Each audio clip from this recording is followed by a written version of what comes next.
Welcome to JM education. What is sentence? Sentence কাকে বলে? আজকের চ্যাপ্টার সেন্টেন্স। তাই তোমরা আমার সঙ্গে ভিডিওটি দেখতে থাকো। সেন্টেন্সের উপরে আমি আজকে ভিডিও নিয়ে এলাম। সেন্টেন্স, সেন্টেন্স কাকে বলে? সেন্টেন্সের বাংলা হচ্ছে বাক্য। পাশাপাশি কতকগুলো ওয়ার্ড বসে একটি সেন্টেন্স তৈরি হয়। পাশাপাশি কতকগুলো ওয়ার্ড বসে যখন মনের ভাব প্রকাশ করে তখন একটি সেন্টেন্স তৈরি হয়। পাশাপাশি কতকগুলো ওয়ার্ড বসে যখন মনের ভাব প্রকাশ করে এবং বাস্তবের সঙ্গে সেটা সামঞ্জস্য রাখে তখন তাকে বলা হয় সেন্টেন্স। তাহলে পাশাপাশি কতগুলো ওয়ার্ড বসে যখন মনের ভাব প্রকাশ করে তখন তাকে আমরা বলবো সেন্টেন্স। এই সেন্টেন্সকে দুভাগে ভাগ করা হয়েছে। যেমন আমি একটা সেন্টেন্স লিখে দেখাই তোমাদের সম্মুখে। The earth is round. The earth is round, পৃথিবীটা গোল। এটা একটা sentence. The sun rises in the east, সূর্য পূর্ব দিকে উঠে। এটা একটা সেন্টেন্স। এরকম অগণন সেন্টেন্স আছে যেগুলো তোমরা বড় হয়ে শিখবে বা এখন শিখবে বা পরবর্তী ভিডিওতে শিখবে। তোমরা শিখতে চাইলেই শিখতে পারবে, চেষ্টা করলেই শিখতে পারবে। শুধু একটা মনের মধ্যে শিখার চাহিদা থাকা চাই। ইচ্ছা জাগলেই শিখতে পারবে। আর যদি ইচ্ছাই না থাকে শিখার, তাহলে কখনোই শিখতে পারবে না।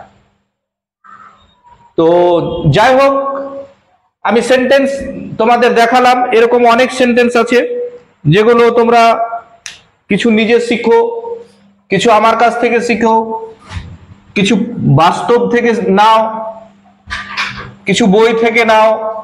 বিভিন্ন জায়গা থেকে তোমরা সেন্টেন্স নিতে পারো আর সেগুলোকে ইংলিশে ট্রান্সলেট করতে পারো। তাহলে আমি যেহেতু গ্রামারের ক্লাস শুরু করেছি, তাহলে আজকের আমার আলোচ্য বিষয় হচ্ছে সেন্টেন্স বা বাক্য কাকে বলে। আমি বলে দিলাম, ডেফিনেশনে বলে দিলাম সেন্টেন্স কাকে বলে। এই সেন্টেন্সকে দুভাগে ভাগ করা হয়েছে।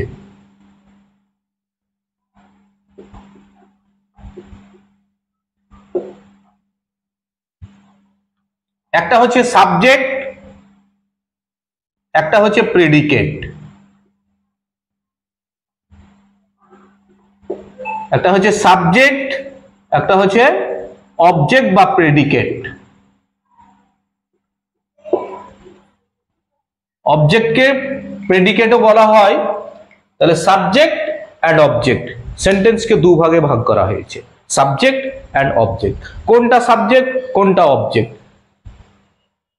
যে বাক্যে বক্তার প্রাধান্য বেশি থাকে, যে বাক্যে বক্তা নিজেই কাজ করে তাকে বলা হয় সাবজেক্ট। সাবজেক্ট যে কাজগুলো করে তাকে বলা হয় অবজেক্ট। এই সাবজেক্ট অবজেক্ট বিষয়টা যদি তুমি না ধরতে পারো, তাহলে ইংলিশ গ্রামার শেখা খুব জটিল হয়ে দাঁড়াবে। যেহেতু এগুলো প্রথম চ্যাপ্টার, যেহেতু এগুলো প্রাথমিক দিক, যেহেতু এগুলো শুরুর দিক, তার জন্য শুরুর দিকেই যদি, ভিতের দিকেই যদি তুমি দুর্বল থাকো, তাহলে বিল্ডিং খাড়ো হবে না। অর্থাৎ তুমি উঁচু যে ক্লাসে গ্রামার গুলো আছে সেগুলো শিখতে পারবে না। তাই ভিতটাকে মজবুত করে তুলে ধরার চেষ্টা করো। আর ভিত মজবুত হয়ে গেলেই তোমার উঁচু ক্লাসে সহজ সরল মনে হবে, ইংলিশটাকে বোঝা মনে হবে না, কঠিন মনে হবে না। আর যদি এখনই তোমার কাছে দুর্বল মনে হয় গ্রামারটা, তুমি গ্রামারে দুর্বল হয়ে যাও, তুমি গ্রামারটাকে জটিল মনে করে নাও, তুমি প্রথম দিককার গলাকে যদি ভারী মনে করে নাও, তাহলে উঁচু ক্লাসে যে তুমি কখনোই শিখতে পারবে না। আর আরেকটা বিশেষভাবে আমি তোমাদের সম্মুখে একটা কথা বলতে চাই যে আমাদের এই চ্যানেলে অর্থাৎ জেম এডুকেশন চ্যানেলে অনেকগুলো সাবস্ক্রাইবার আছে, কিন্তু ভিউজ আমি কেন দেখতে পাচ্ছি না, লাইক কেন দেখতে পাচ্ছি না, কমেন্ট কেন দেখতে পাচ্ছি না? তাহলে কি তোমরা ক্লাস করছো না? যদি করছো না তো কেন করছো না? এখানে কি কোনোই উপকারে আসছে না ক্লাসগুলো? তোমরা অবশ্যই ক্লাসগুলো করতে থাকো, অন্তত পক্ষে একটা লাইক কমেন্ট একটা শেয়ার করতে থাকো, তাহলে আমাকে ক্লাস করতে ভালো লাগবে, তোমাদেরও ভালো লাগবে, সবাই একসঙ্গে মিলেঝুলে ক্লাস করব। তো যাই হোক, যেটা আমি বলছিলাম যে সাবজেক্ট বাক্যের মধ্যে যে কাজ করবে সেই হবে সাবজেক্ট, সাবজেক্ট যে কাজগুলো করবে সেই হবে অবজেক্ট। অর্থাৎ সাবজেক্টের বাংলা আমরা বলতে পারি কর্তা, অবজেক্টের বাংলা হচ্ছে কর্ম। তাহলে আইটা হলো সাবজেক্ট আর ইট রাইসটা হচ্ছে কর্ম, ভাত খাওয়াটা হচ্ছে কর্ম আর আইটা হচ্ছে সাবজেক্ট। এরকম অনেক সেন্টেন্স আছে যেগুলো তোমরা বড় হয়ে শিখবে, এখনো শিখবে। আমি কিছু কিছু সেন্টেন্স তোমাদের দেখাচ্ছি, তাহলে বলো তো দেখি এই বাক্যটা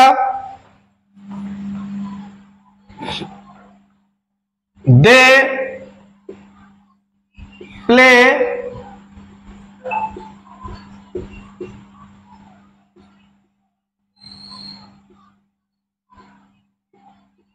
football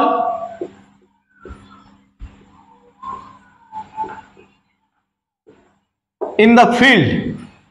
They play football in the field. তারা মাঠে ফুটবল খেলে। এই বাক্যটার মধ্যে সাবজেক্ট কে? তাহলে এই বাক্যটার মধ্যে সাবজেক্ট কে তোমাকে যদি চিনতে হয় তাহলে তোমাকে বাক্যটা পড়ে দেখতে হবে যে বাক্যটার মধ্যে কে কাজ করছে, কে বা কারা কাজ করছে দেখতে হবে, তারপরে কি কাজ করছে। তাহলে আমরা এই বাক্যটার মধ্যে দেখতে পেলাম তাহারা, তাহারা ফুটবল খেলে, অর্থাৎ তারা ফুটবল খেলে। তাহলে এই তাহারা কাজ করছে, এইটা হচ্ছে সাবজেক্ট।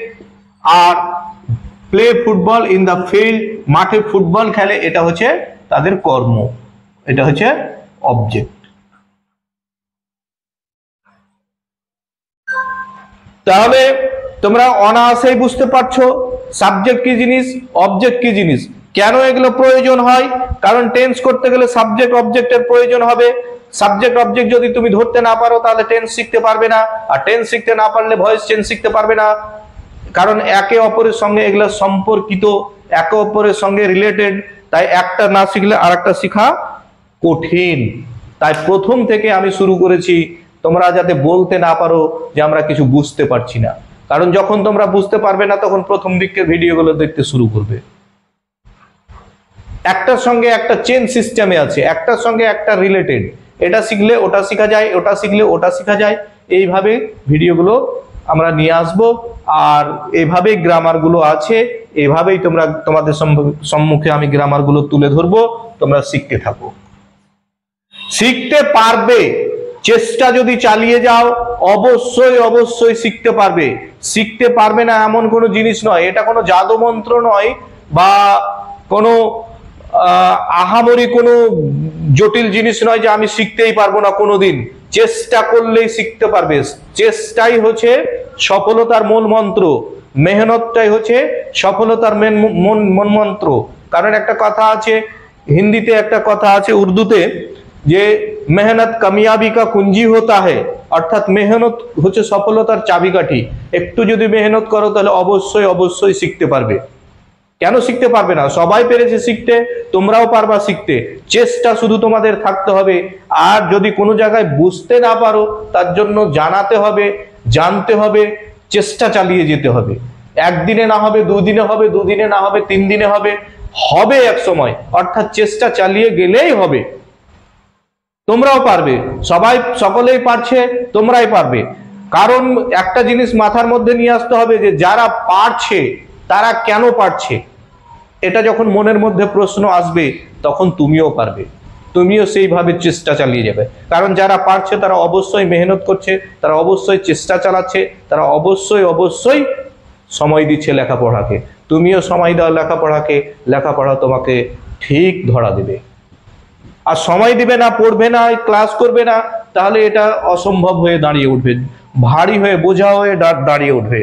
তাই বলছিলাম যে আমি আর সেন্টেন্স অনেক আছে, সেন্টেন্স অবশ্যই আরো দেখানো যায়, আমি আরো দু একটা দেখাচ্ছি, তোমরা শুধু বলবে যে কে কাজ করছে, সেটাই হবে সাবজেক্ট, আর সাবজেক্ট কি কাজটা করছে সেটা হবে তার অবজেক্ট, অর্থাৎ তার কর্ম।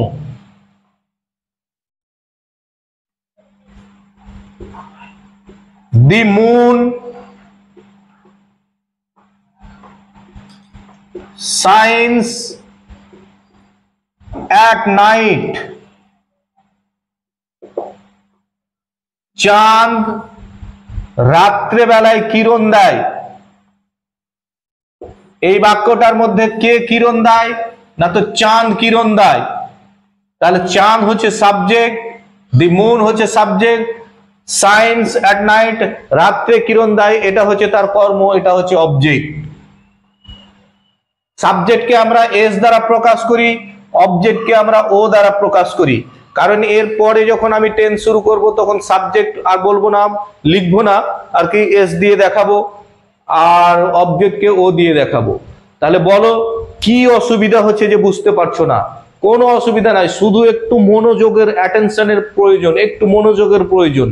একটু যদি মনোযোগ দিয়ে শোনো তাহলে অবশ্যই অবশ্যই শুনতে পারবে। শিক্ষার বৈশিষ্ট্য হচ্ছে মন দিয়ে শোনা। মন দিয়ে শুনলে পরেই প্রথমে শিক্ষার প্রথমে তোমাকে লিসেনার হতে হবে, আগে আগে আগে শ্রোতা হতে হবে, তারপরে তুমি পাঠক হও, ঠিক তুমি শিখতে পারবে, ঠিক তুমি উত্তর দিতে পারবে। উত্তর তারাই দিতে পারে যাদের কাছে ইনফরমেশন আছে, যাদের কাছে উত্তর আছে। আর এই উত্তরটা সৃষ্টি হয় কিভাবে? প্রথমে মনোযোগ দিয়ে আগে শুনতে হয়, তারপরে বই পড়তে হয়, হয় পড়ে হোক বা শুনে হোক তোমার কাছে সংগ্রহ করতে হবে, তোমাকে সংগ্রহ করতে হবে ইনফরমেশন, তাহলেই তুমি উত্তর দিতে পারবে।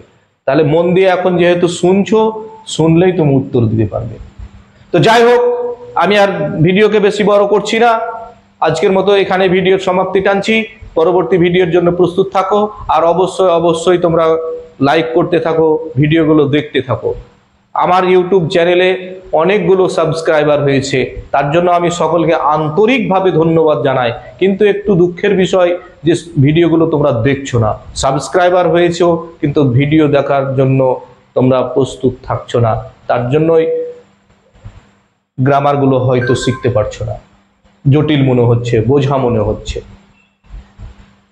তো যাই হোক, আর বেশি কথা বলবো না, আজকের মতো এখানে সমাপ্তি টানলাম। সকলে ভালো থাকো, সুস্থ থাকো, ধন্যবাদ।